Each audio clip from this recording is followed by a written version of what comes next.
इस बात को तो कोई डिनाई नहीं ना कर सकता है कि शहाबुद्दीन साहब इसी पार्टी में आखिरी सांस तक लिए। उन्होंने आखिरी सांस तक अपने नेता लालू प्रसाद यादव जी को माना। वो जिस फ्रेम के नेता थे, जो स्ट्रेचर के नेता थे, जो बट वृक्ष थे, धनबल तो मनोज सिंह के पास भी है। धनबल आपको अजय सिंह जी के पास भी है, धन भी है, बल भी है।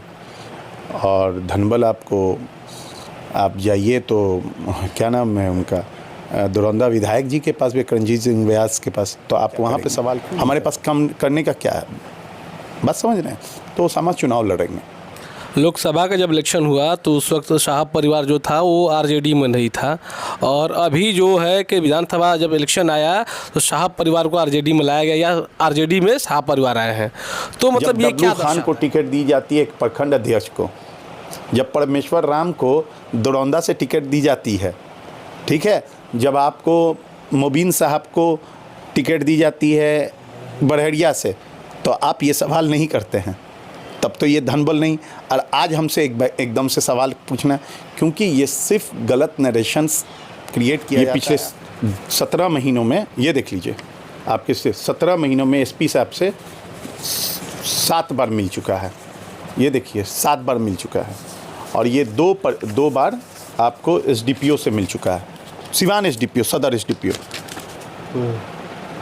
और तब भी इस व्यक्ति को न्याय नहीं मिला अभी तक।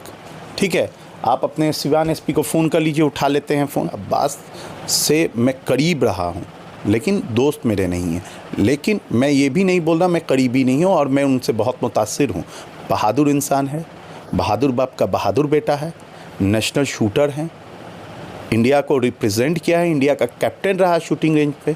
उसके साथ जो नाइंसाफ़ी हो रही है वो बस इस बुनियाद पे हो रही है कि वो एक मजबूत मुसलमान है। इस डेमोक्रेसी में जो तानाशाही रवैया है, जो बीजेपी की गवर्नमेंट की फॉर्मेट है, उसमें मजबूत मुसलमानों का सदन आपका हो सकता है। हम लोग सड़क पे लड़ने वाले लोग हैं, काउजेस के साथ लड़ने वाला लोग हैं। हम कमिटेड रहे हैं काउजेस से। आसिफा उन्नाव का कांड हुआ, लड़की का रेप हुआ उन्नाव की, मैं उस पे भूख हड़ताल पे बैठा गांधी मैदान में औरतों के साथ, कई और औरतों के साथ। तबरेज़ अंसारी का मॉब लिंचिंग हुआ, पूरे बिहार में हर जगह प्रोटेस्ट को आम करवाया मैंने। पटना पुणे ट्रेन 1 बार चलती थी, उसको 4 बार चलवाया। मैं सीतामढ़ी में जुडिशियल कस्टडी पे मौत हुई, उसको लड़ाई लड़ने की वजह से मेरे हाथ जल गए। इनकम टैक्स में नीतीश कुमार का पुतला दहन करने के वक्त इस लड़ाई को मैं यहाँ तक आपको press club of India Delhi में जाके उस लड़ाई पे लड़ा। उस पे प्रोग्राम हुआ, उस पे नरेशन हुआ और उसको इंसाफ दिलाया, जिसको जुडिशियल कस्टडी पे रहा। बात महागठबंधन का, महागठबंधन इस बार अपने बहुत सारे माइनॉरिटीज़ की टिकट दिया जाएगा।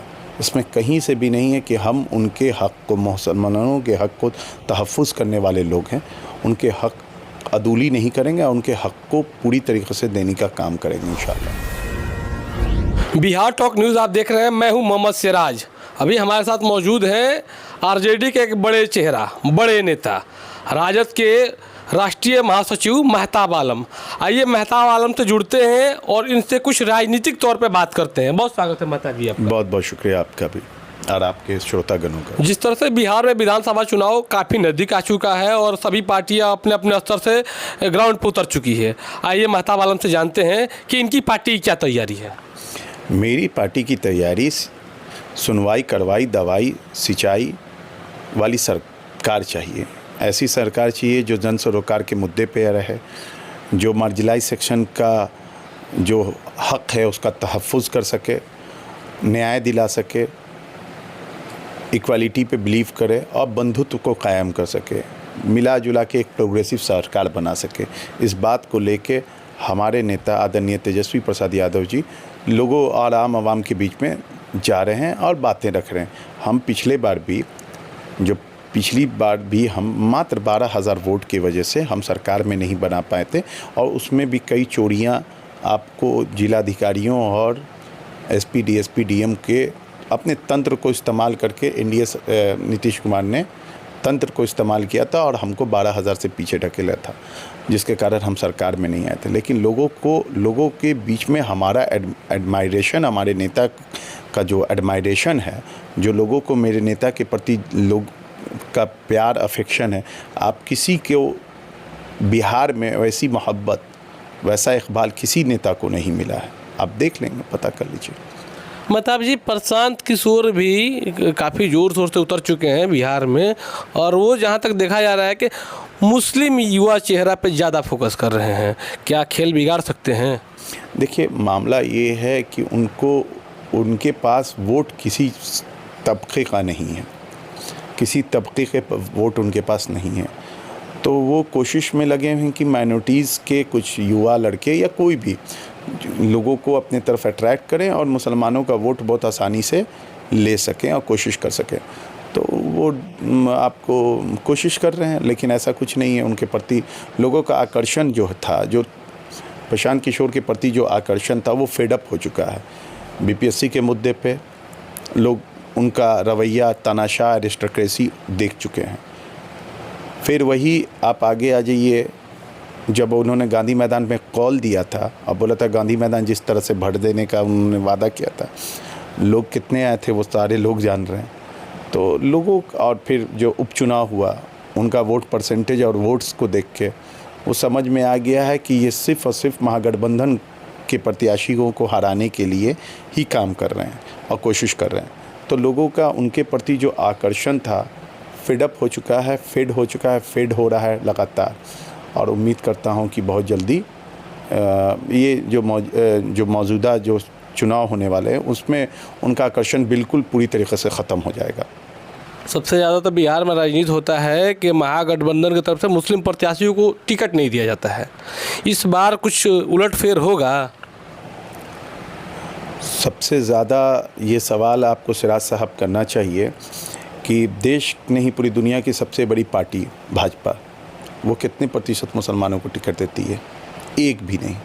तो ये सवाल आप नहीं पूछते हैं। भाजपा को मुसलमान अपना पार्टी नहीं मानती है महताब साहब? नहीं, बात ऐसा है कि मुसलमान तो उसको पार्टी नहीं मानती, लेकिन आपका एक डेमोक्रेटिक राइट तो बनता है ना, आप उनको टिकट नहीं देते हैं, ठीक है। दूसरी बात कि जदयू अपने आप को जो क्लेम करती है कि हम सेकुलर पार्टी हैं, वो सेकुलर मुद्दों पे, में सेकुलर मुहाज पे भी पीछे हट जाती है, ठीक है। टिकट बंटवारे पे वो भी कासिर रहती है, जबकि वो तो मुसलमानों का वोट लेती है और मुसलमान उनको भी वोट देते हैं। वो कासिर हो जाती है और वो नज़रअंदाज कर देती है। रहा बात महागठबंधन का, महागठबंधन इस बार अपने बहुत सारे माइनॉरिटीज़ की टिकट दिया जाएगा। इसमें कहीं से भी नहीं है कि हम उनके हक़ को, मुसलमानों के हक़ को तहफ़्फ़ुज़ करने वाले लोग हैं, उनके हक़ अदूली नहीं करेंगे और उनके हक़ को पूरी तरीके से देने का काम करेंगे इंशाअल्लाह में। धनबल के ताकत पे देखा जा रहा है कि आरजेडी में टिकट के लोग दावेदार बन जा रहे हैं। कुछ ऐसे प्रत्याशी हैं जिन्हें हमने चिन्हित किया है, सीवान में भी हैं, इस पर आपकी क्या राय है? धनबल तो मनोज सिंह के पास भी है। धनबल आपको अजय सिंह जी के पास भी है, धन भी है, बल भी है। और धनबल आपको, आप जाइए तो क्या नाम है उनका, दरौंदा विधायक जी के पास भी, रणजीत सिंह व्यास के पास। तो आप वहाँ पे सवाल क्यों नहीं कर रहे हैं? वहाँ पे सवाल आप इसलिए नहीं कर रहे हैं क्योंकि आपको समझ में नहीं आ रही है। असल में है कि हम लोग हैं ना जो सोशलिस्ट विचारधारा के लोग हैं। तो कहने का तात्पर्य है कि आप हमसे ये सवाल तो कर ले रहे हैं कि क्या धनबल के बल पे हमने सरकार बनाई। यही अशफाक करीम जब हमारे पार्टी से चुनाव लड़ते हैं तो बोलते हैं कि धन पशु है, और वही अशफाक करीम जब जदयू में जाते हैं तो धन पशु नहीं रहते हैं। समझिए ये बाइनरी को, जो प्रोस्पेक्टिव को, जो नैरेटिव को सेट करने वाली जो मीडिया है वो किस तरह से है। हमारे यहाँ कोई ऐसा बात नहीं है कि जो धनबल में हम टिकट किसी को देना। वही के सिंह जो पिछले बार हमारे पार्टी से चुनाव लड़ने जा रहे थे, लड़ने के लिए अपने आप को बोल रहे थे, तो लोग बोला था धन पशु लाया जा रहा है, जबकि हम लोगों ने उनको टिकट नहीं दिया, ठीक है।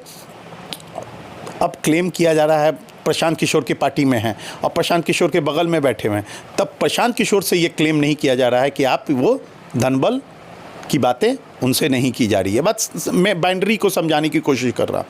लेकिन यही बातें हमारे यहाँ, जब हम भगवतिया देवी को संसद में भेजते हैं, जब हम परमात्मा राम को सिवान से सदन में भेजने का काम करते हैं, जब हम हरिशंकर यादव जैसे मार्जिनलाइज्ड लोग को हम 2 बार विधायकी पे भेजते हैं, तब ये सवाल कोई नहीं पूछता। जब सत्यदेव राम जैसे लोग हमारे महागठबंधन से जीत के जाते हैं, जब अमरजीत कुशवाहा जैसे लोग हमारे यहाँ से जीत के जाते हैं, तब ये सवाल नहीं पूछा जाता। ये लोग तो ग्राउंड लेवल के नेता हैं, तो हमारे पार्टी से न जाते हैं, हमारे पार्टी से देखिए, जब डब्लू खान को टिकट दी जाती है एक प्रखंड अध्यक्ष को, जब परमेश्वर राम को दरौंदा से टिकट दी जाती है, ठीक है, जब आपको मुबीन साहब को टिकट दी जाती है बरहड़िया से, तो आप ये सवाल नहीं करते हैं, तब तो ये धनबल नहीं।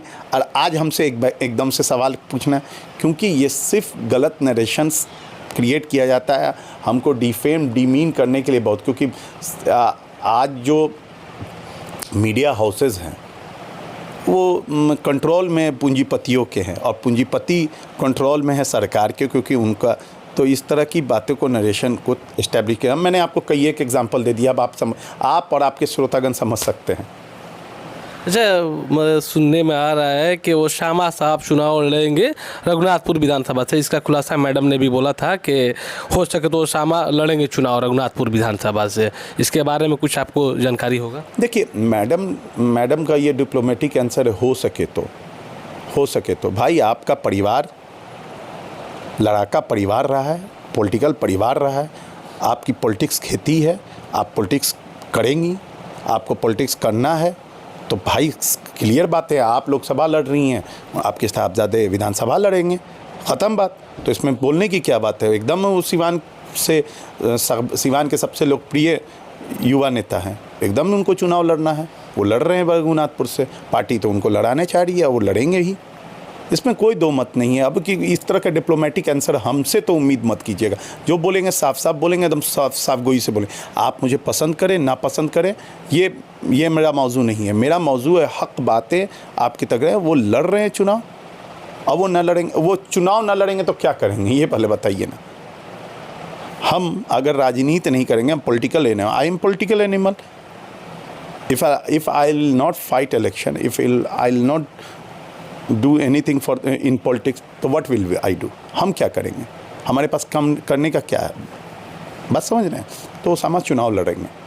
लोकसभा का जब इलेक्शन हुआ तो उस वक्त साहब परिवार जो था वो आरजेडी में नहीं था, और अभी जो है कि विधानसभा जब इलेक्शन आया तो साहब परिवार को आरजेडी में लाया गया, या आरजेडी में साहब परिवार आए हैं, तो मतलब ये क्या दर्शाता है?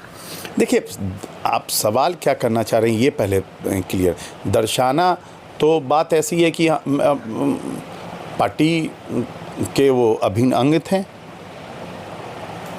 कुछ मिसअंडरस्टैंडिंग हुई जिसके कारण वो अलग से लड़ी, लेकिन मैडम अलग लड़ी, हो सकता है, लेकिन मोटा मोटी तो वो तो पार्टी ही में थी उनके। ये तो आप इस बात को तो कोई डिनाई नहीं ना कर सकता है कि शहाबुद्दीन साहब इसी पार्टी में आखिरी सांस तक लिए। उन्होंने आखिरी सांस तक अपने नेता लालू प्रसाद यादव जी को माना। वो जिस फ्रेम के नेता थे, जो स्ट्रेचर के नेता थे, जो बट वृक्ष थे, जो उनका अकाट छवि था, अकाट विराट छवि था, वो क्या दर्शाता था? वो जस्टिस पे यकीन करते थे, सेकुलर पे यकीन करते थे, सेकुलर नेशनलिस्ट थे, पूरी मिला जुला के उनकी जो फ्रेमिंग थी सोशलिस्ट थी। तो वो हमारी पार्टी में रहे। तो जब वो हमारे पार्टी से मुतासिर रहे, हमारी पार्टी के विचारधारा के वारिस थे, तो जाहिर सी बात है शहाबुद्दीन साहब का परिवार कहीं और कहाँ जा सकता था? ये तो आपके सोच के, वो हमारे साथी थे।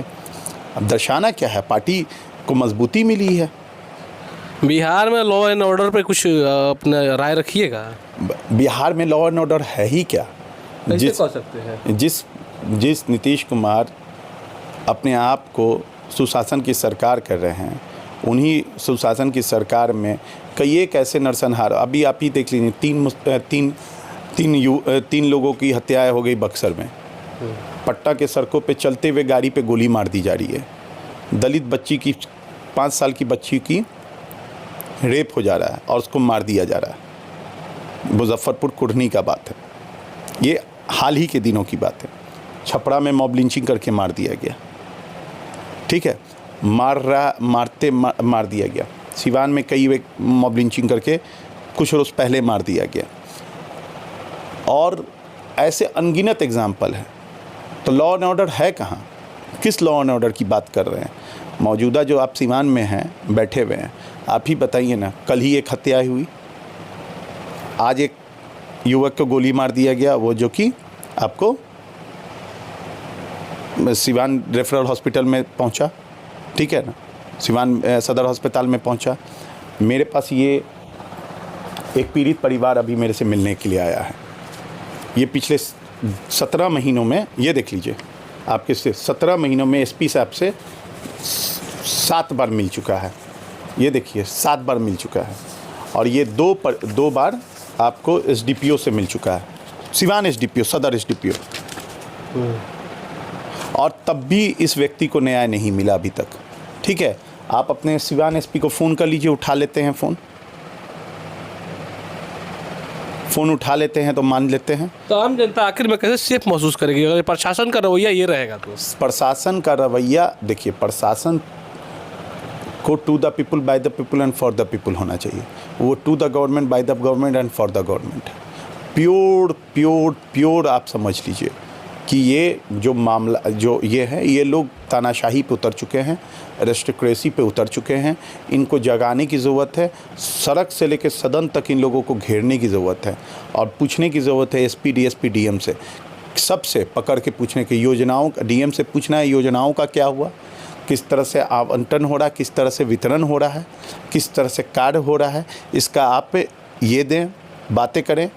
और एसपी से पूछना की ज़रूरत है कि आपको लगातार पूछने की एसपी, डीएसपी, डीएम से ज़रूरत है कि न्याय कहाँ तक सुनिश्चित हो रहा है, किस तरह से लॉ एंड ऑर्डर। अभी मेरे सिवान चाप के वार्ड काउंसलर का बुलेट कल के रात में चोरी हो गई, घर के सामने से। मैं एक छोटा सा एग्जांपल दे रहा हूँ, ना जाने कितने लोगों का इसी दौरान में महीनों में चोरी हो जा रही। तो आप समझ सकते हैं कि कितना फेलियर ऑफ द गवर्नेंस यहाँ पे। शासन प्रशासन ख़त्म है भाई, आपका यहाँ का लोग एकदम ख़त्म है यहाँ का शासन प्रशासन। और सत्ता पक्ष के लोग तो मलाई मारने में लगे हुए हैं, लूट खसोट में। थाना का काम क्या है? शराब माफियाओं से वसूली करना, गाड़ी से वसूली करना, और आम कमज़ोर, असहाय, असमर्थ लोग चले जाएं, उनको केस में लड़वाना, उससे 5, 10, 20 हज़ार रुपया लेना। इससे छोड़ के आप जाके किसी भी केस का निष्पादन उनसे करवा लीजिए। मेहताब जी, आपके बड़ा करीबी दोस्त रहे हैं अब्बास अंसारी, उनके साथ क्या न्याय कर रही उत्तर प्रदेश की सरकार? देखिए, मुसलमानों की नाइंसाफ़ी की फ़हरिस्त बहुत लंबी है। आप अब्बास अंसारी हमारे दोस्त नहीं रहे हैं। अब मन्नू अंसारी, उनके जो बड़े भाई हैं, चचेरे भाई, वो हमारे दोस्त रहे हैं। अब्बास से मैं करीब रहा हूँ, लेकिन दोस्त मेरे नहीं हैं। लेकिन मैं ये भी नहीं बोल रहा मैं करीबी नहीं हूँ, और मैं उनसे बहुत मुतासिर हूँ। बहादुर इंसान है, बहादुर बाप का बहादुर बेटा है, नेशनल शूटर हैं, इंडिया को रिप्रेजेंट किया है, इंडिया का कैप्टन रहा शूटिंग रेंज पे। उसके साथ जो नाइंसाफ़ी हो रही है वो बस इस बुनियाद पे हो रही है कि वो एक मजबूत मुसलमान है। इस डेमोक्रेसी में जो तानाशाही रवैया है, जो बीजेपी की गवर्नमेंट की फॉर्मेट है, उसमें मजबूत मुसलमानों का कहीं जगह नहीं है। उनको इसी तरह से कर दिया जाएगा, इसी तरह से उनको हटाया जाएगा। आज़म खान के, चाहे आज़म खान हो, चाहे इरफान सोलंकी हो, चाहे अब्बास अंसारी हो, चाहे कोई हो। इसलिए हमको इस निज़ाम को बदलने की ज़रूरत है। क्योंकि और लोग बोलता है ना, कुछ लोग, कि मुसलमानों को बड़ा ख़ास करके बोला जाता है कि मुसलमान ही ठेका ले रखा है क्या सेकुलरिज़म का। MIM के लोग बोलते हैं, दिखाने की कोशिश करते हैं।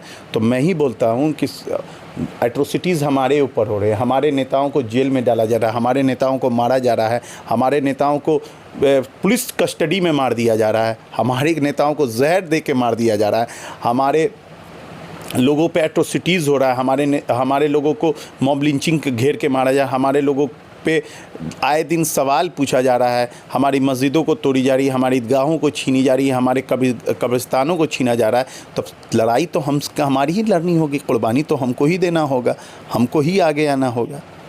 समझ रहे हैं? तो इसलिए तो अब्बास की जो लड़ाई है वो पूरा देश को लड़ना होगा। अब्बास की ही नहीं, इरफान सोलंकी की, आज़म खान के अब्दुल्ला आज़म की, इस तरह की सारी। और सुनिए, रिजवान ज़हीर साहब के साथ भी, आपको पता नहीं होगा, रामपुर के पूर्व सांसद हैं, उनके साथ भी बड़ा ज़्यादती हो रही है। अब मैंने यूपी की सिर्फ एग्जांपल दी, आपके सिवान के सांसद पूर्व मोहम्मद शहाबुद्दीन साहब के साथ क्या हुआ, उनके साथ भी ज़्यादती, वो पूरी की पूरी कस्टोडियल डेथ का मामला है, उस पर जांच होनी चाहिए थी, लेकिन क्या बोलें। आरजेडी का आपका चेहरा जो है वो पुराना चेहरा है, आपको काफ़ी लोग पसंद भी करते हैं। क्या विधानसभा इलेक्शन कभी आप लड़ेंगे? चुनाव लड़ने का मंशा है, ख्वाहिश है, लेकिन पार्टी जब समझेगी उचित लड़ाएगी, मैं लड़ूंगा। और सदन आपका हो सकता है, हम लोग सड़क पे लड़ने वाले लोग हैं, काउजेस के साथ लड़ने वाला लोग हैं, हम कमिटेड रहे हैं काउजेस से। आसिफा उन्नाव का कांड हुआ, लड़की का रेप हुआ उन्नाव की, मैं उस पे भूख हड़ताल पे बैठा गांधी मैदान में औरतों के साथ, कई और औरतों के साथ। तबरेज़ अंसारी का मॉब लिंचिंग हुआ, पूरे बिहार में हर जगह प्रोटेस्ट को आम करवाया मैंने। पटना पुणे ट्रेन एक बार चलती थी, उसको 4 बार चलवाया। मैं सीतामढ़ी में जुडिशियल कस्टडी पे मौत हुई, उसको लड़ाई लड़ने की वजह से मेरे हाथ जल गए। इनकम टैक्स में नीतीश कुमार का पुतला दहन करने के वक्त इस लड़ाई को मैं यहाँ तक, आपको press club of India Delhi में जाके उस लड़ाई पे लड़ा, उस पे प्रोग्राम हुआ, उस पे नरेशन हुआ और उसको इंसाफ दिलाया, जिसको जुडिशियल कस्टडी पे मौत हुई। ऐसे कई एक एग्ज़ाम्पल है जिसको मैं दे सकता हूँ जो मैंने लड़ाई लड़ी। CA NRC पे लोग बोलते हैं ये क्या, मैं एक दिन में, मैं वाहिद लड़का हूँ पटना के 17 थाने में एक दिन में 17 केसेस खाया था मैं CA NRC पे। मेरे पे कोई और केसेस नहीं है, पॉलिटिकल केसेस को छोड़ के मैं लड़ा। तो मैं तो हमेशा सड़क पे लड़ने वाले लड़का हूँ। अब रही बात सदन में, तो जब वक्त आएगा, जब आवाम चाहेगी तो बिल्कुल जाऊँगा और वहाँ पे भी लड़ाई लड़ूँगा, लेकिन मैं सड़क को सुनसान नहीं होने दूँगा। मैं सड़क पे सुनसान नहीं होने दूंगा। मैं अपने आप को क्लेम नहीं कर रहा हूं कि मैं, आप ही बता दीजिए कौन ऐसी लड़ाई है जिसमें मेहताब आलम नहीं नज़र आया। मेहताब आलम लड़ाई नहीं लड़ा माइनॉरिटीज़ के एट्रोसिटीज़ पे, माइनॉरिटीज़ के और कोई भी मार्जिनलाइज। आप JP यादव पे जो गोपालगंज में गोली चली थी, सबसे पहले मैं गया था, उसके बाद मैंने अपने नेता तेजस्वी यादव को बताया, उसके न्याय करवाया, उसके न्याय के लिए लड़ाई हुई। ऐसे कई एक एग्जाम्पल है। मैंने आपको जिस व्यक्ति का दिखाया, उसकी हत्या हुई, उसके बेटे की हत्या हुई, तो सबसे पहले मैं पहुंच गया था मिलने के लिए। लेकिन मैं उन लोग ताम झाम झमेला करके अपने आप को क्लेम करने वाला नहीं हूं कि मैं नेता हूं, मैं ये हूं। अभी जनता तय करेगी, और नहीं होगा तो आखिरत में अल्लाह से लेंगे ना यार। हम तो आखिरत पे यकीन करने वाले लोग, हम अल्लाह से लेंगे। तो इसलिए शिराज साहब, घबराने की ज़रूरत नहीं है। सितारों के आगे जहां और भी अभी इश्क के इम्तहान और भी है। चलिए, समय देने के लिए बहुत बहुत शुक्रिया।